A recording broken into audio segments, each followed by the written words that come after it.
अस्सलामुअलैकुम वरहमतुल्लाहि वबरकातुहू। वालेकुम सलाम रहमतुल्लाहि वबरकातुहू। मिठी थर चैनल राजस्थान साईं मीर मोहम्मद शाह चैनल तां असीं ॻाल्हायूं था मिल्लू ख़ान जी ओताक में ॻोठ बाग भरे जी वेरी सां असीं काफ़ी पढ़ूं था।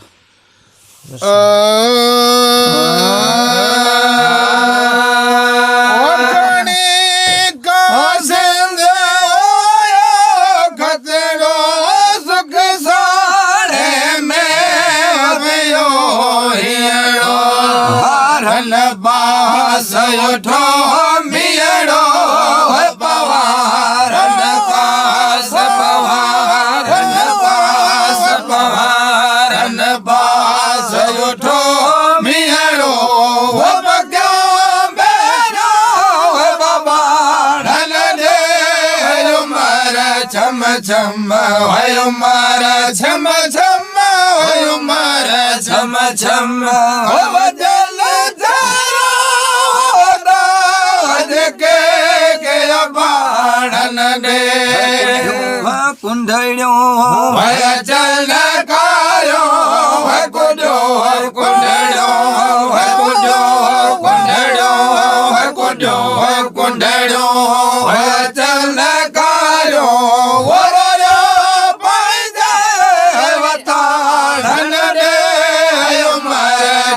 छम भयो मारा छम छम भयो मारा छम छम हो वजल तारो दाद के बाणन दे जम मौसम होय दाया है हो तड़े तवार काला है शुक्र अलहम्द हसंदी वाहे शुक्र अलहम्द शुक्र अलहम्द शुक्र अलहम्द हसंदी वाहे हो जन दोथन हो दादा धन दे हयो मारा छम छम हयो मारा छम छम हयो मारा छम छम हो जन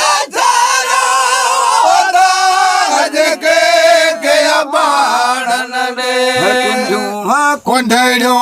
है वचन कारो है कुडो कुंडड़ो है वचन कारो वरो बैठे है वताड़न दे हयो मारा छम छम हयो मारा छम छम हयो मारा छम छम हो वजल न छारो दाद के बाणन दे मेरो वकया मौला वसन नूर मोहम्मद दीवावा गुल फुल हथिया सावा बुटिया गुल फुल बुटिया गुल फुल बुटिया गुल फुल हथिया सावा हो मुंजन सागल होशियार हयो मारा छम छम हयो मारा छम छम हयो मारा छम छम हो जल चारो दाद के बाणन दे कुंडड़ो है चन कायो है कुडो कुंडड़ो है कुडो कुंडड़ो है कुडो कुंडड़ो है चन कारो वरो पैदे है वताड़न दे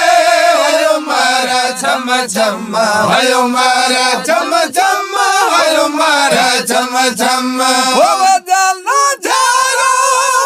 दावज के बाणन दे कुंडल पाथारे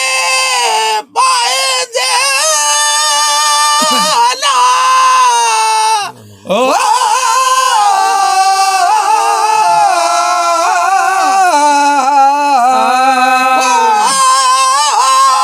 पासन धीरे पल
શાબ